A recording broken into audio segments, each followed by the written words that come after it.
troublesome. Conscious creators, what do you find troublesome in your life experience? What do you identify as troubles, as problems, as issues? And how often do these appear in your experience? For they are mere reflections of the mind. They are reflections of the ideas that you carry. They are reflections of that which you are believing in. Do you understand that?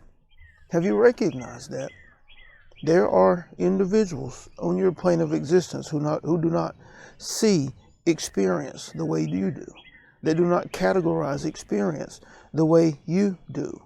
That which you believe to be trouble, that which you believe to be a traumatic happening, one that may tip the scale in your relationships, in your finances, to another, doesn't have the same effect. Oftentimes they do not even see it as a problem. They do not see it as trouble. The event does not affect them, trigger them, move them in the same fashion. There are those who are not moved at all by things that completely destroy you. Things that get you all riled up, get you all emotional. There are people who have the exact same experience and it doesn't affect them at all. What's the difference between you and them, and why is it important? We know you might say, well, they're not me. They don't respond the same way I do. It's important to me. It may not be important to them. We understand that it may be important to you. What we are wanting you to see is whether the level of importance of how it affects your vibration is important to you or not. So many have experience and they think experience is localized to that singular experience, but that's not the truth. The truth is your vibration resonates out and colors and coats every next present moment, even if you are triggered to that vibration. Even if you do not particularly choose that vibration. Today, if you have a terrible argument with your spouse, a terrible disagreement, they do something that you disagree with, and it causes you to express a low vibrational state for minutes, hours. You continue to mull over the idea of the happening, and you stay in that low vibrational state for more than half of the day.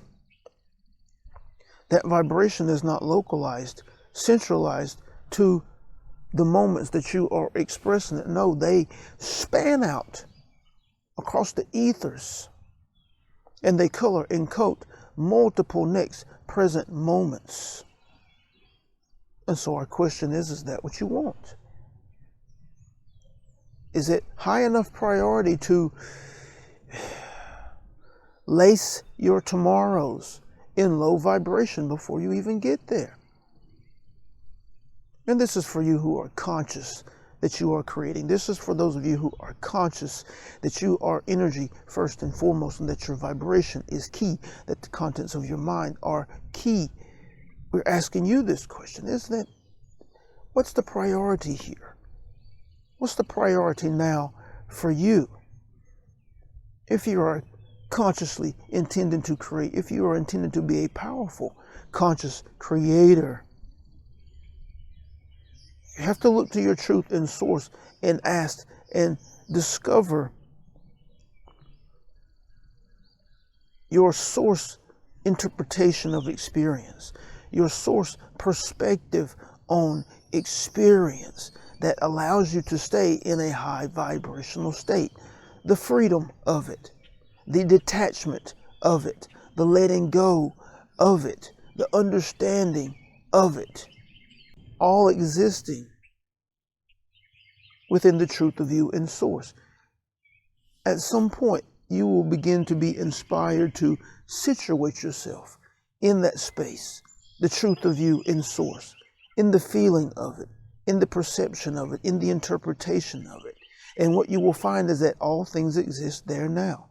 What you will find is that abundance, the feeling of abundance, is constant. What you will find that the feeling of connectivity is constant. What you will find is that there is an exhilaration there that is constant, that is not rooted in any outside experience. It's not rooted in a sporting event, in a score, or a championship win. It is just constant. Now, will you be able to stay in that position? No.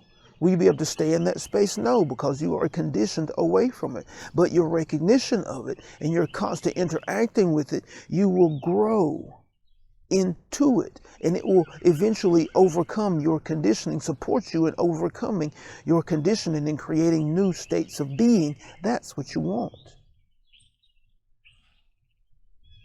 But in the initial, you must begin to deem and identify what's most important. Do you allow yourself to be triggered into low vibration and stay there for an extended period of time, knowing that you are coloring and coding your tomorrows? Or do you figure out how to perceive differently, how to interpret differently? Do you discover that which is you, that sees life different from that which you have been conditioned to? Very important. Very important, very high level. For those of you who are aspiring to be powerful, conscious creators, for those of you who are about the play and practice of making the shifts to your inner being, making the shifts to your mental framework, elevating your vibrational, your consistent vibrational expression. Very important. And we are here to support you in this endeavor. We are thankful. Grateful for the opportunity to share. We're thankful for the vessel. We're thankful for each of you offering fertile ground for these transmissions. We're here for you from our now non-physical perspective, offering that which we know to be true, offering that which we know will transform your life. We honor you. We celebrate you. And we love you. We love you. We love you. Thank you.